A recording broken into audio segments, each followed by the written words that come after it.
wild dogs. In India, we call them dhole. In an ancient Indian language, it means reckless and daring.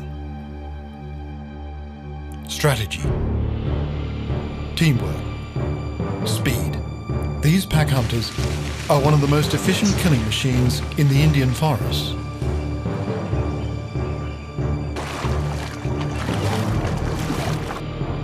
The tiger and leopard have their place, but for me, the dhole reigns the supreme hunters. I've been on their trail for more than 5 years, and this is my story.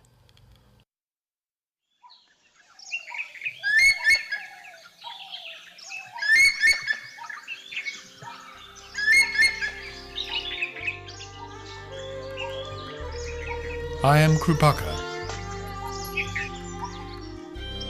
I've been filming in the forests of the Nilgiri Mountains for over 15 years. I like to think of them as my own backyard, all 5,000 square kilometers.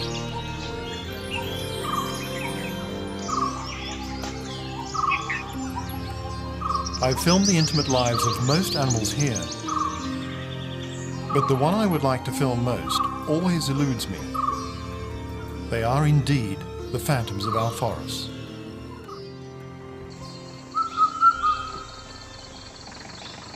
Although I've been following the dhole for the past 5 years, I never had much success. On a good day, I could find the dogs.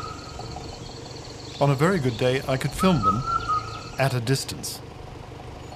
But I could never get close. I was failing and desperate. But one man was about to enter my life and change everything. One of the local tribes here is called Kadu Kuruba. Although they've always been forest dwellers, their traditional skills now reside with just a few. I'd heard their leader was one of the best trackers in the Nilgiris. His name was Bomber. He was a tiny fellow of about 4.5 feet. It seemed strange to ask for help from the very people who once helped to hunt the dhole for bounty. And they must have thought so too. But I felt I had nothing to lose, because this man was my last hope.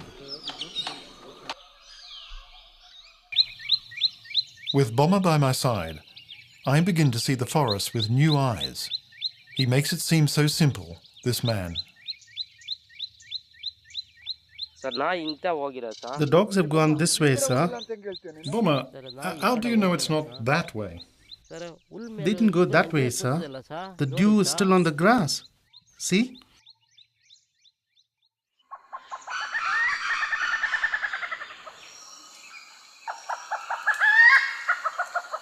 This day began like any other. We'd been trekking for around 2 hours.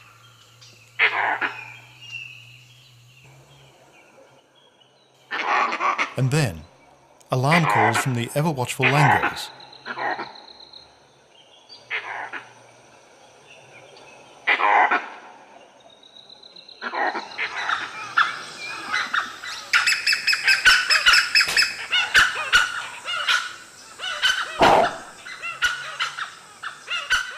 A pack of dholes have treed a leopard.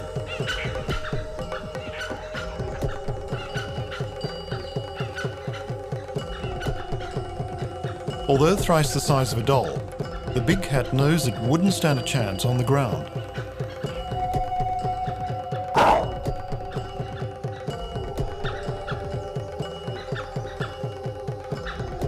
The dhole's sheer audacity and courage, as usual, impresses me.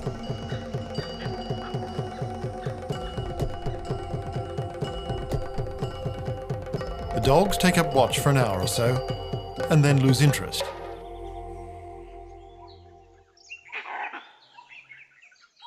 But the leopard doesn't move until long after the dhole have gone.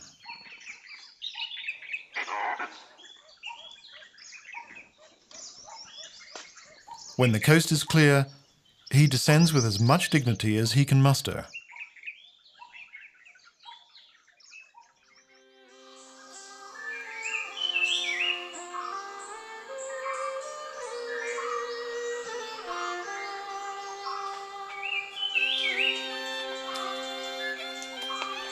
In just a few months, Bomber and I have come a long way. We're able to track down the dhole more often, and I'm learning new skills from him every day.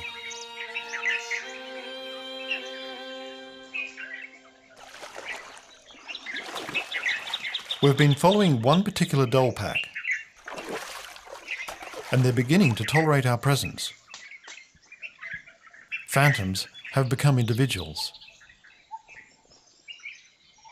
We're now familiar with every member of the pack. It comprises 6 pups and 4 adults. This is the alpha male. He's 6 years old. At times he can seem a little cranky, but it's all bluff. That's the alpha male's first lieutenant. 5 years old, he carries a no-nonsense air about him. That young fellow is the third male. At 2 years old, he's just a teenager.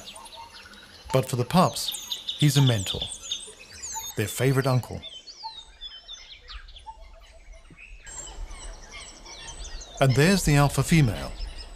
More than a mother, she's the heart and soul of the pack. She commands the respect of all pack members, often leading them on hunts, unusual among the dhole.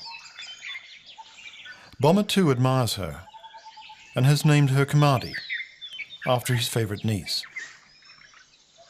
Although we didn't know just yet, Kamadi would soon have a deep impact upon our lives.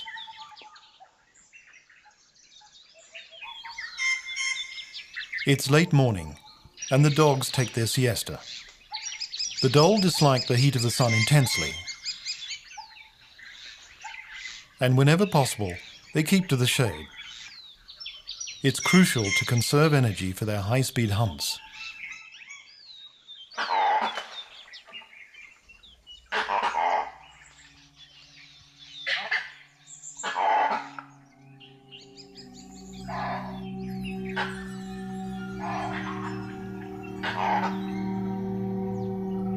Something's wrong. Kamadi is clearly tense.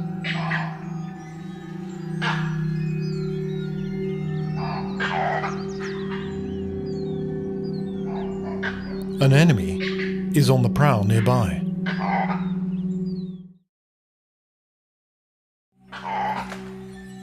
The wild dogs are anxious, especially Kamadi, the alpha female. There must be a predator close by. Her instinct tells her, move. With 6 defenseless pups, she's taking no chances. The dog's actions have alerted us to the presence of a tiger nearby.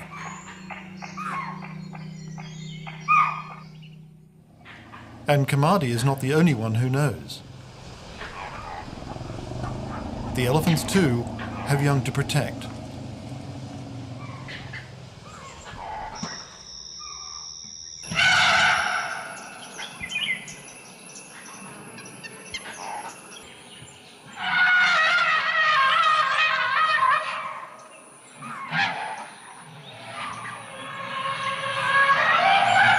It's not unknown for tigers to kill elephant calves.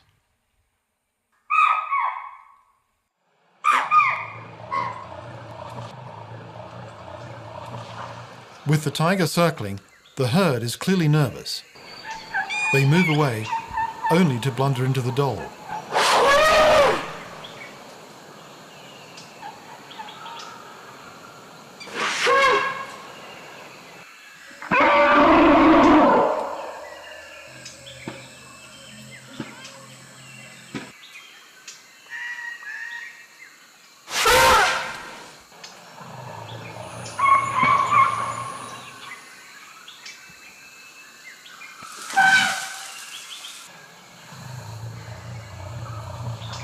I'm amazed.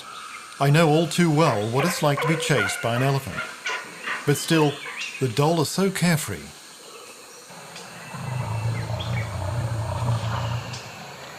After the pups have had their bit of fun, the dogs move off.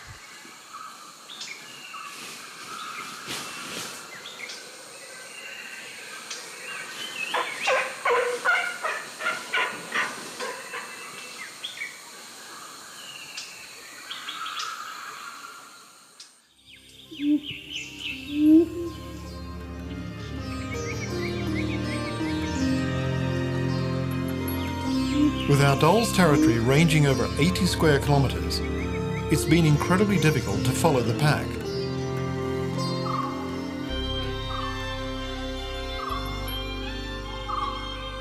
That's why it's so important for us to be accepted by Kamadi and the alpha male. When we do locate them, I feel honoured they now allow us to sit and watch them for hours. In the Indian forests, it's rare that wild animals tolerate the presence of humans.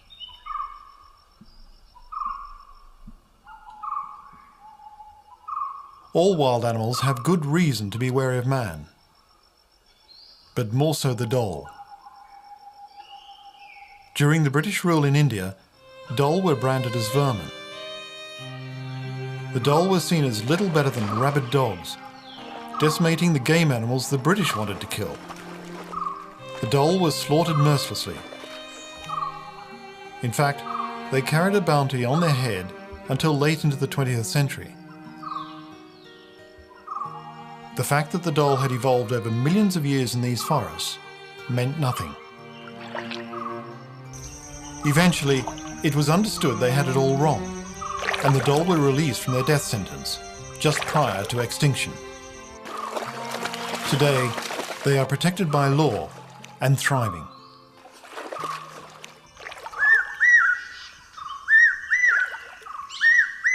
It's May. The pre-monsoon has brought the first showers. The days are hot and sultry. But beneath the canopy, the forest is greening after the long dry season. The youngsters are now 6 months old. The growing pups are always hungry, and they're demanding food again.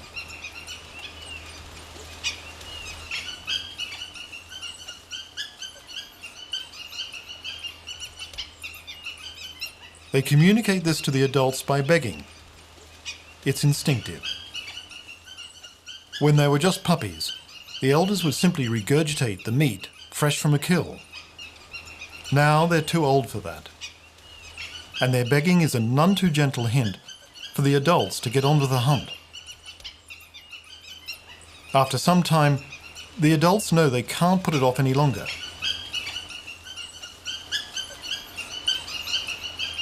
Kamadi makes the decision, and the pack sets off.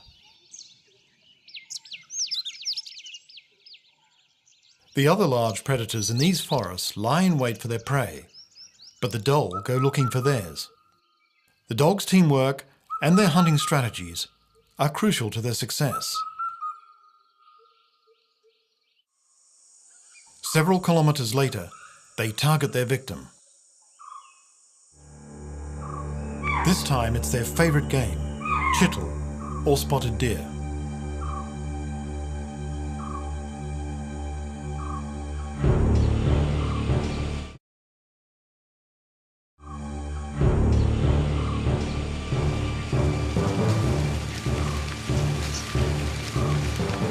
When the dogs give chase, the forest comes alive.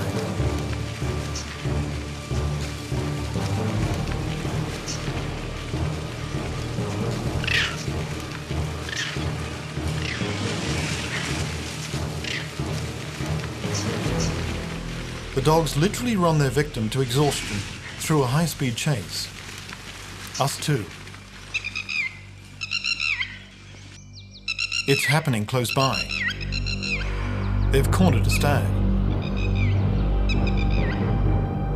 The desperate gasping of the stag directs us, but the battle itself is obscured.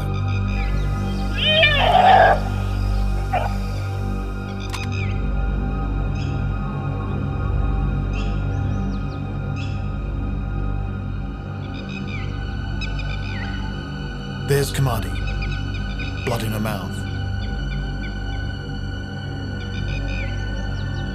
That's it. The kill is over.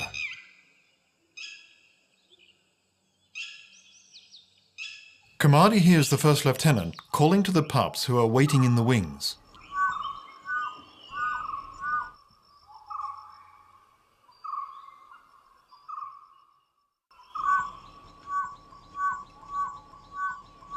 Known as the whistling hunters, the dhole cannot bark the way dogs do. The pups' uncle, who has been guarding them, also hears the call and brings the pups to the kill.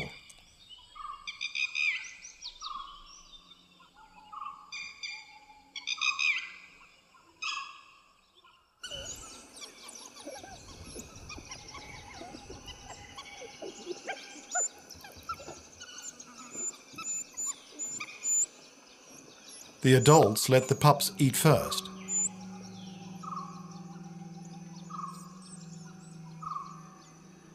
They keep watch.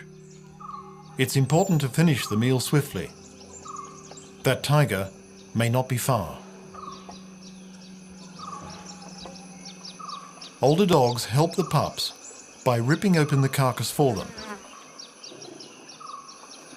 An adult male can eat 4 kilos of meat at one sitting. That's a quarter of its body weight. If they have to, they can go another 3 days before needing to kill again. Only when the pups have had their fill do the adults help themselves. I am touched. There is so much emotion in the world of predators. After the high-speed chase, the hunters are exhausted. And having to eat so quickly, they've had little chance to catch their breath. It's been an action-packed morning, and as always, the dhole take a dip in a nearby pool after the meal. In this tropical heat, it's the ultimate luxury.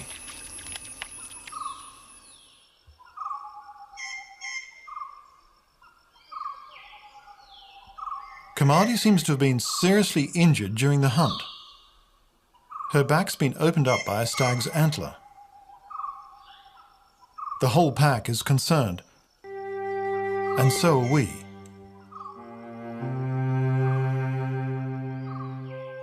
Hunting injuries are one of the major causes of death. If Kamadi dies, the pack could fall apart. The pack instinctively knows this and take turns to keep the wound clean. Such strong bonds in these social animals never cease to amaze me. We hope she recovers fast.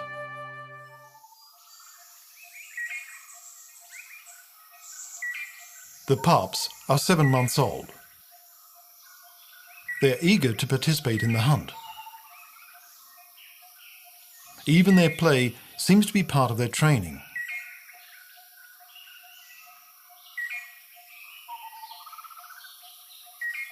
But Kamadi's injury doesn't prevent her from continuing the pups' hunting tuition.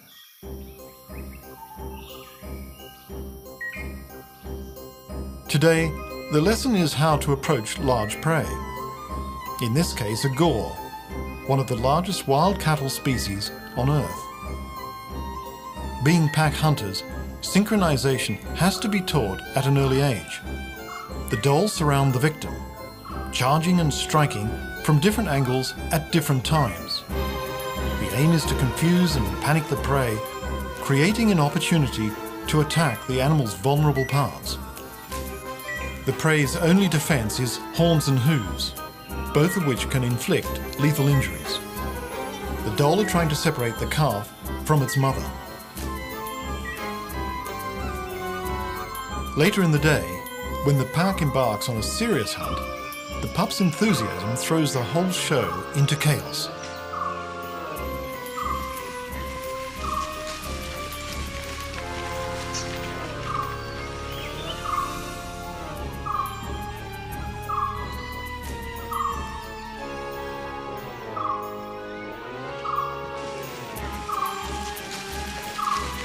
At least this young pup learns one valuable lesson. When in doubt, do nothing.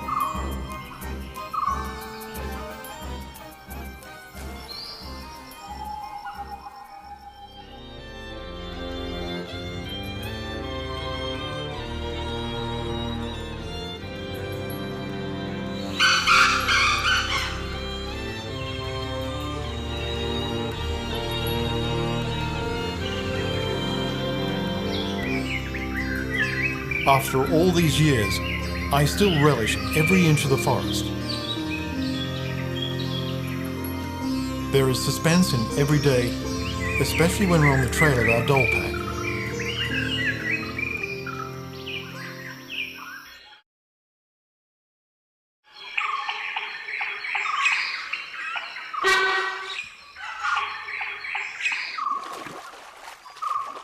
It was the alarm call of the sambar deer that first caught our attention.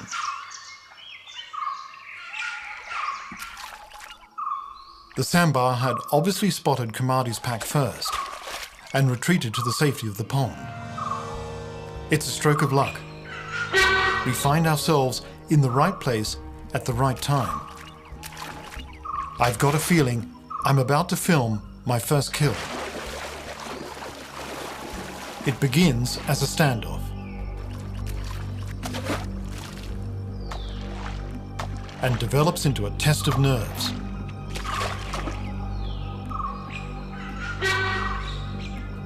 If the sambar can manage to stand their ground in knee-deep water, they'll most likely keep the dogs at bay.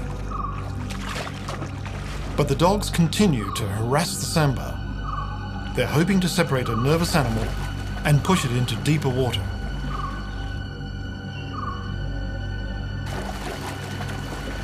Now, it's a waiting game.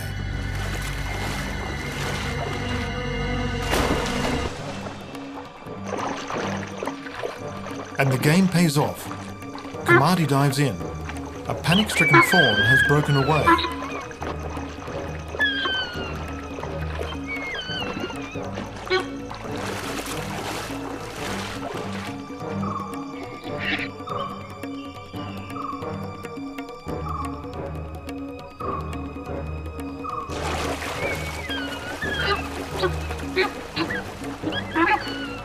But something odd is going on. Kamadi has given up. And so has the rest of the pack. What's happening? They're leaving.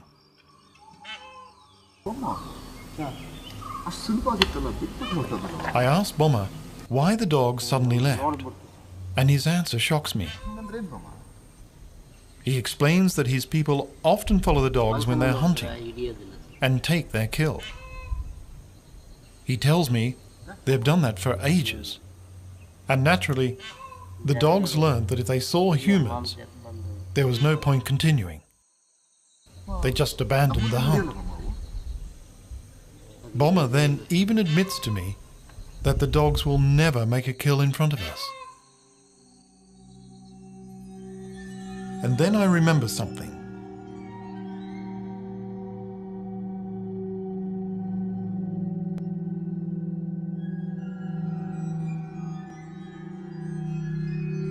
And I begin to understand. Those times I saw Bomma's people in the forest running. They were following the dhole and taking the kill. Apparently, it's always been that way. So the dhole, if they see humans, abandon the hunt, like they did just now. I was devastated. Would I ever get to film a kill? A week went by before Bomma returned. He told me he'd felt so bad for me, he'd actually convinced his people to stop their habit of taking the wild dog's kill. It would make little difference in the short term, but anyway, it was impossible to remain angry with a man like Bomma. I was very happy we'd patched things up, just in time for us to celebrate the arrival of the monsoon.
By the end of the monsoon, the wound of the alpha female, Kamadi, is nearly healed.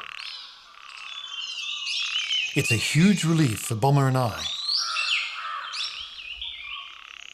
But September is also a crucial month for the doll, and this brings new problems for Kamadi.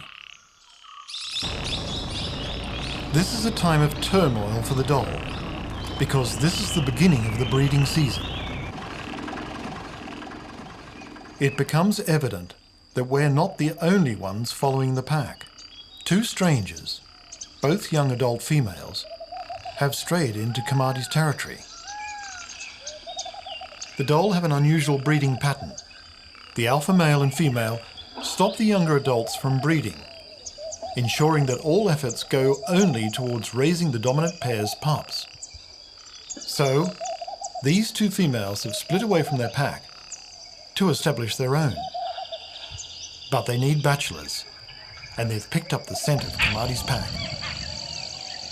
Kamadi is having none of it. The eligible bachelors in her pack are also its most efficient hunters. With 6 pups to feed, Kamadi can't afford to lose these breadwinners.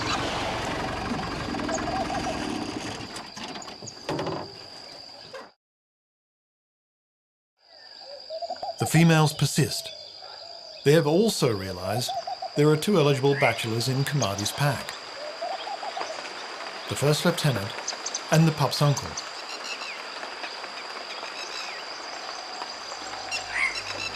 They have strayed tantalizingly close to the pack today. I hold my breath as Kamadi approaches them. She looks determined.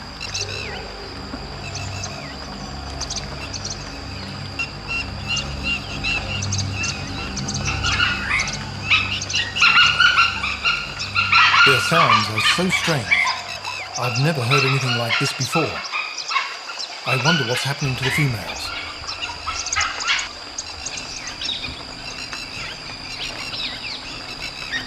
Kamadi seems to have successfully driven them away.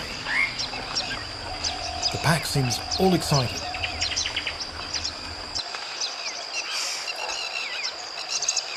But one female is not giving up. She's back. She's probably ensuring the bachelors get the message loud and clear.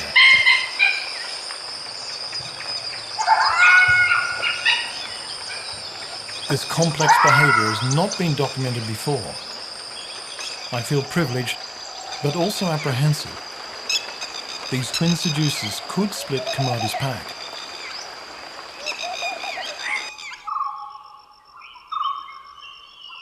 September 26th. The pups have reached adolescence.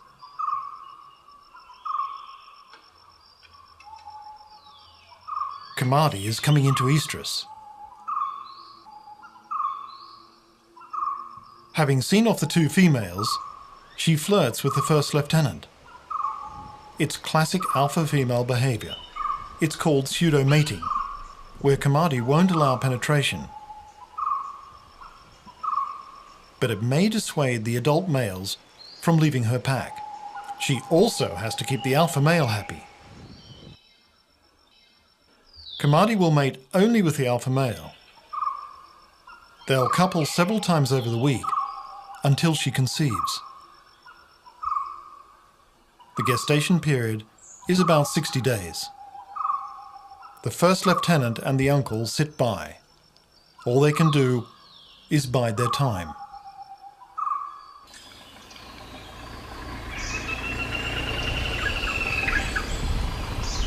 Although we'd managed to get closer to the dogs than I'd ever dared hope, there was still that key element of the story that was missing: the kill. It was disappointing, and there seemed no way around it. And then, one evening, we get another chance. We're returning home after not seeing the dogs for the 2nd day running. We hear alarm calls from the east and turn in their direction.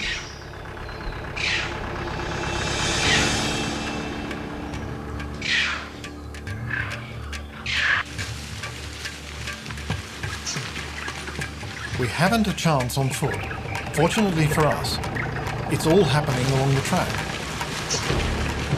Each member of the pack seems to have its role cut out. The first lieutenant is on the heels of the Chittle. Kamadi and some pups seem to be herding them towards the nearby pond.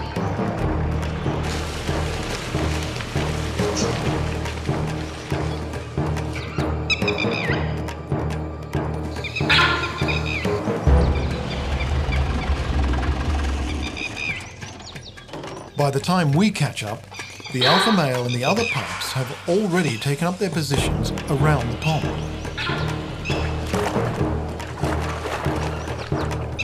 And there they are. Kamadi and the rest of the pack have driven the deer into a trap.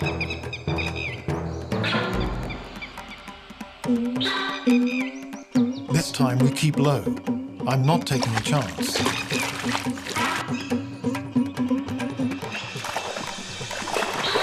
Fortunately, the dogs are so busy they fail to notice us, and we're rewarded with a ringside seat. Kamadi has singled out a 2-year-old Chittle.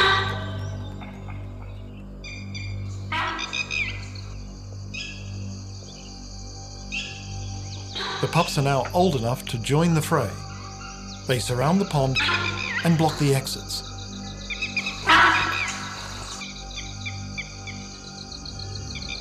A group of sandbar hears the commotion.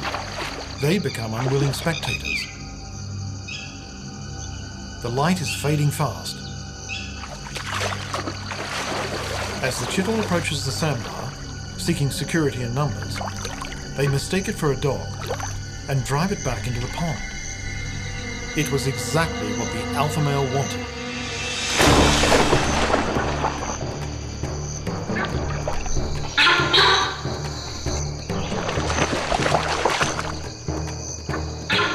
The Chittle is trying to get to the bank, but the deep water is favouring the dhole.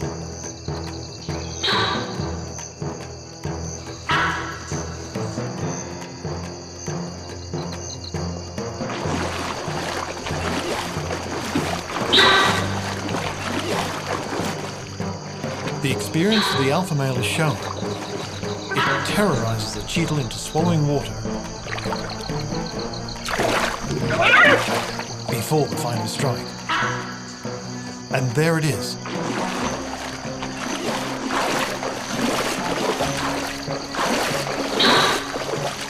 It's shocking to many, but this is what life in the forest is all about.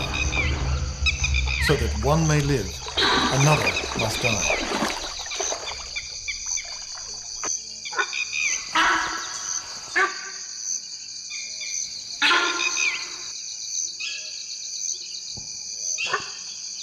The whole drama has taken around 20 minutes, but to me it feels like seconds.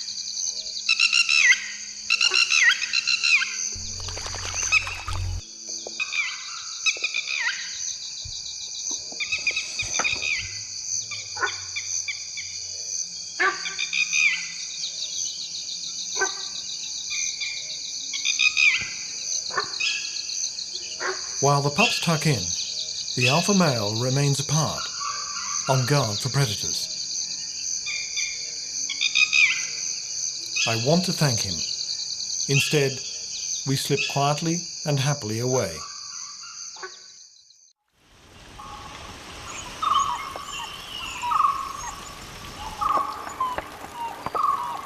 Just 3 days later, we come across the pups crying.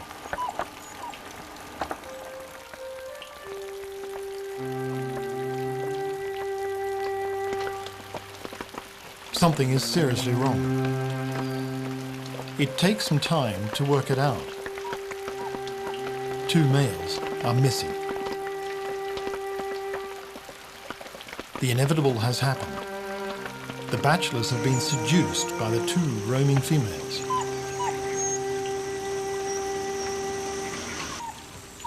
The pups look crestfallen. They have neither played nor slept a wink today. Their uncles have left them. Kamadi too looks listless and distracted.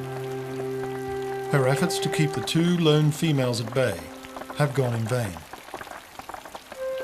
But it's nature's way of ensuring that the species disperse and survive.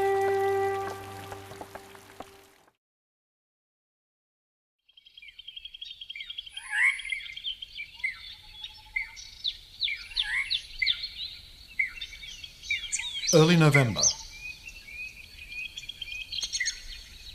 Great news. Kamadi is pregnant. The pack is extensively roaming and marking the borders of its large territory. This is making it difficult for us to track them.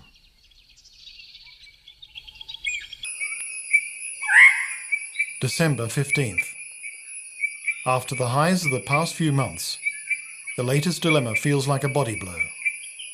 Kamadi and her pack have disappeared. We have not seen nor heard them for over a month. Their territory is around 80 square kilometres.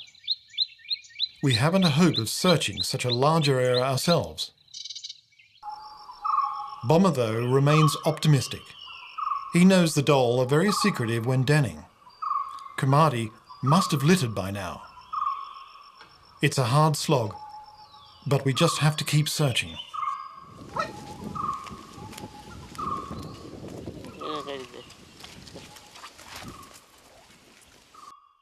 High in the hills, we come across Bomber's people laying small fires at the mouth of crevices in the rocks, hoping to smoke out porcupine. He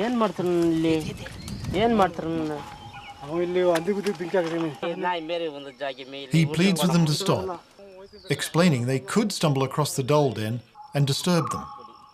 They're not happy, but Bomber is both polite and persuasive, and they agree in the end.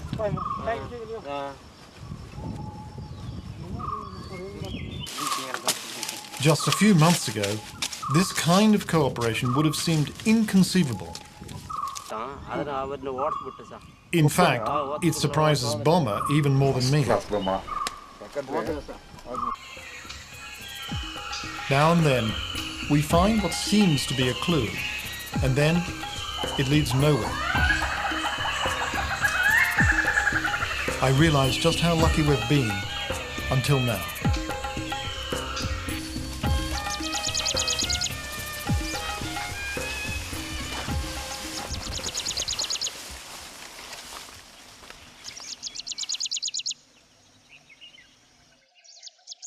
The pug mark of a tiger, and fresh too.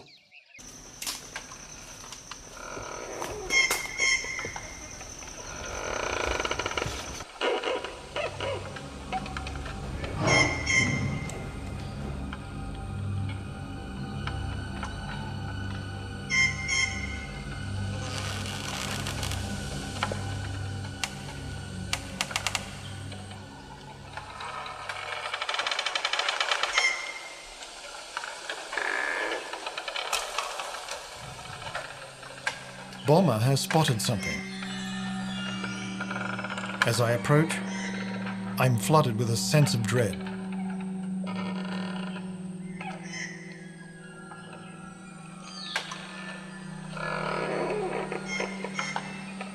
We recognize him immediately. It's one of Kamadi's pups, now a year old.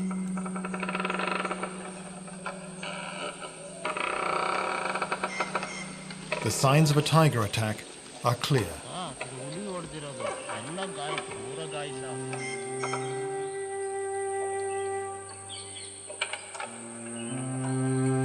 Bomber believes it could have been the guard dog at Kamadi's den. The den must have been somewhere close. But where are the dhole now? And will we ever see them again?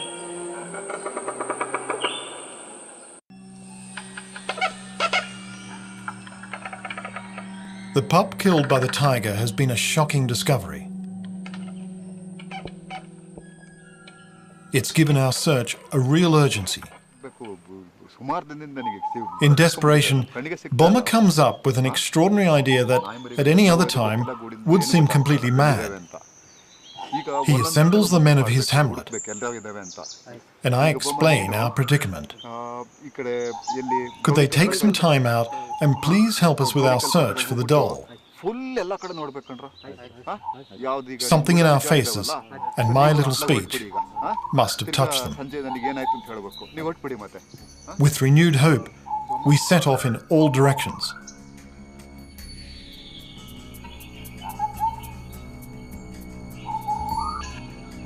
Bomber told us to begin our search on the perimeter of the forest. Experience told him that after the incident with the tiger, Kamadi wouldn't take any chances. She'd den where she knew tigers feared to roam. We are covering yet again the same ground, a few kilometers from where we found the dead pup.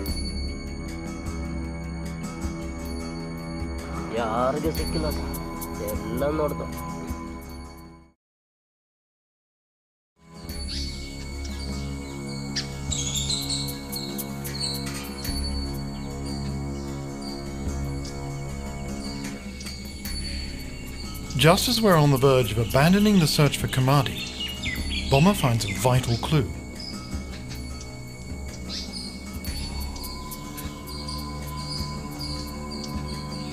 Doll scats. The pack must be somewhere close by. Could this be it?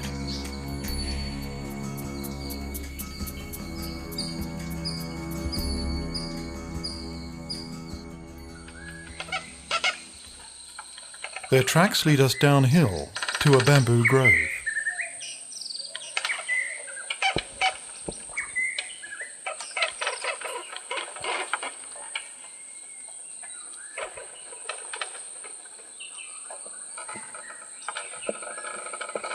Bomber sees him first, a guard dog.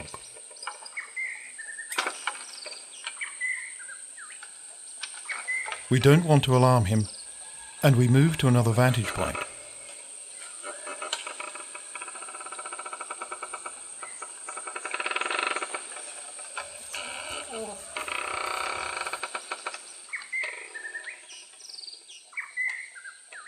And then we see Kamadi herself. She's bringing the pups out of the den. She must be going to feed them. They look about 25 days old. There's the alpha male. He's regurgitating meat for the pups. He picks out the bones and leaves just the soft meat.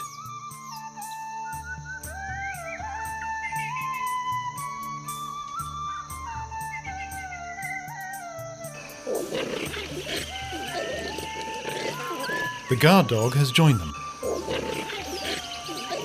It's the pack's responsibility to feed him, even though there's a slight disagreement.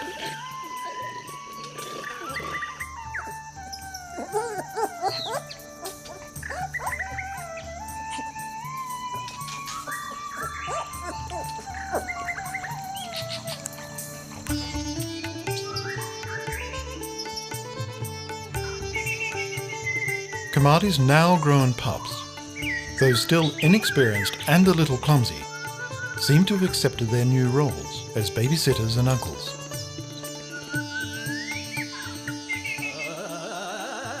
Words cannot describe what we feel at this moment.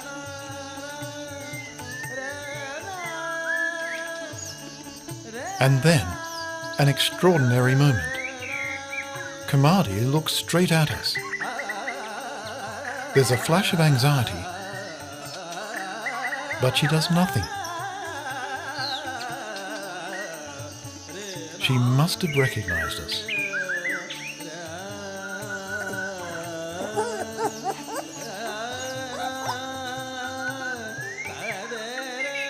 This is the ultimate prize.